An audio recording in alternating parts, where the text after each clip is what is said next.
সঙ্গে পড়ে নিবা লাব্বাইক আল্লাহুম্মা, ও আল্লাহ আমি তোমার দরবারে হাজির। আমি তোমার কাছে যেতে আমার মোটেও কষ্ট নেই, কারণ বন্ধু বন্ধুর সান্নিধ্যে থাকতেই তার ভালো লাগে। হাসবুনাল্লাহি নিমাল ওয়াকিল, আল্লাহ হলো আমাদের উত্তম বন্ধু। সেই বন্ধুর সান্নিধ্যে যাওয়ার জন্য মুমিনরা ব্যতিব্যস্ত। আল্লাহর ঘোষণা আসার সঙ্গে সঙ্গে মুমিন বলবে লাব্বাইক আল্লাহুম্মা, ও আমার রব আমি তোমার দরবারে হাজির হতে প্রস্তুত, আমি তোমার সান্নিধ্যে যাব। এই জন্য আসুন আমাদের সকলকে চলে যেতে হবে। মৌত কাসিন কুল্লু নাফসিন সারেবুন, কবর বাইতুন কুল্লু নাফসিন যা খেলুন।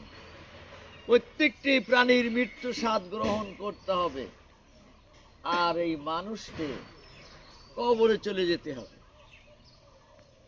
ইন্না লিল্লাহি ওয়া ইন্না ইলাইহি রাজিউন।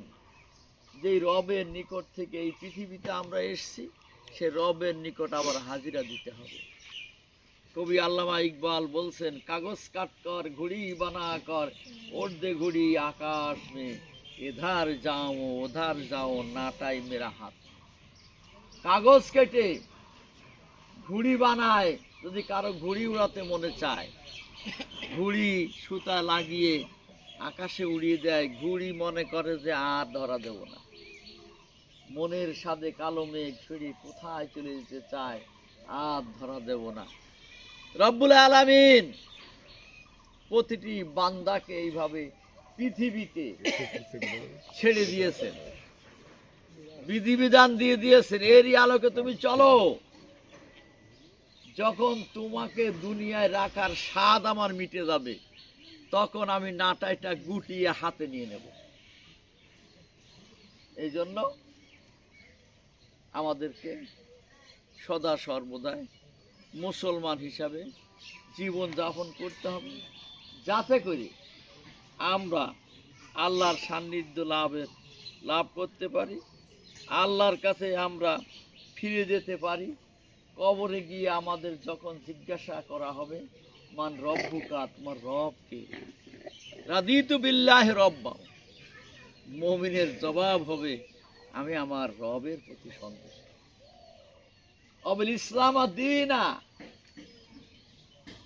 জিজ্ঞাসা করবে অমান দীনুকা, তুমি কোন ধর্মের অনুসারী ছিলে। কারণ আল্লাহর ঘোষণা ইসলাম ছাড়া কোনো বিধিবিধান আল্লাহ গ্রহণ করবেন না। বান্দাকে সেদিন মুমিন বান্দারা উত্তর দেবে অবিল ইসলাম দ্বীন, ইসলাম আমার বিধান, ইসলাম আমার ধর্ম, ইসলাম আমার জীবন ব্যবস্থা। আল্লাহ রসুল সাল্লাল্লাহু আলাইহি সাল্লামের ছবি প্রদর্শন করা হবে। এই লোকটা কে, চিনতে পারো? মুমিনরা প্রিয় নবী মুহাম্মদ রাসূলুল্লাহ সাল্লাল্লাহু আলাইহি সাল্লামকে দেখেই চিনে ফেলবে, বলে ইনি হলেন আমাদের নবী মুহাম্মদ রাসূলুল্লাহ। কবরে যদি সহজ হয়ে যায়, কবর, হাসর, মিজান, ফুলসিরাত সব কিছু মুমিন বান্দার জন্য সহজ হয়ে যাবে। এই জন্য আমরা সেই লক্ষ্যে কাজ করি। এই ঘাটি পার হলে ইনশাল্লাহ আমরা তরিয়ে যাব। তাই আমাদের সকলকে চলে যেতে হবে, কবরের ডাক আসবে, মাইয়ার থেকে আমাদের শিক্ষা নিতে হবে যে আজ হোক কাল হোক আমাকেও এখানে খাটলায় শুয়ে দেওয়া হবে। এই জন্য জানাজা পর্ব অনুষ্ঠানে মাইয়ার থেকে শিক্ষা, ভালো মানুষ ছিল, তিনি ইসলামী আন্দোলনের সাথে সম্পৃক্ততা ছিল। একসময় এই নিজের দায়িত্ব তিনি পালন করেছেন এবং আলেম ওলামাদের সাথে, ভালো মানুষের সাথে সংস্পর্শ ছিল। সৎসঙ্গে স্বর্গবাস, অসৎসঙ্গে সর্বনাশ। এই জন্য সৎ লোকের সাথে সঙ্গ করবে।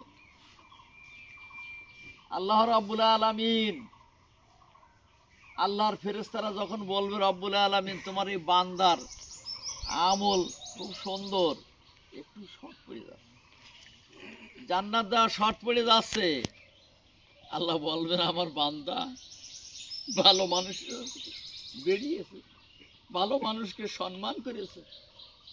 আল্লাহ হ্যাঁ, ও দাও, সব তো পাবে সে, যাও তাকে জান্নাত দিয়ে দাও। কিন্তু আমরা কত রকমের ষড়যন্ত্র করি, আমরা ভাবি না যে আমরা মরে যাব, মিথ্যা ষড়যন্ত্র করে মানুষকে কষ্ট দেওয়ার চেষ্টা করি।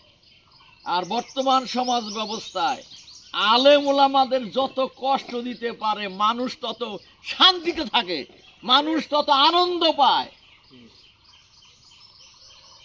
কিন্তু এটা জানেন, আলেম ওলামাকে আল্লাহ যখন বিচার করবে, আলেমদেরও ত্রুটি আছে, ত্রুটি থাকবে, মানুষ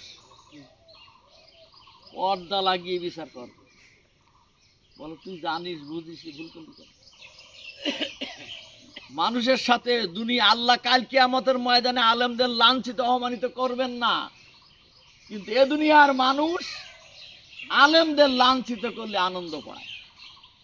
এই জন্য সৎ মানুষের সাথে সুসম্পর্ক রাখবেন, সৎ মানুষকে সম্মান প্রদর্শন করবেন। কোনো মানুষ যদি কোনো মানুষকে সম্মানিত করে, আল্লাহ রাব্বুল আলামিন তাকে ওই রকম সম্মানিত না করে মৃত্যু দেয় না। ভালো ব্যবহারই পুণ্য, আর ভালো ব্যবহার করলে আল্লাহ রাব্বুল আলামিন তার হায়াত বাড়িয়ে দেন।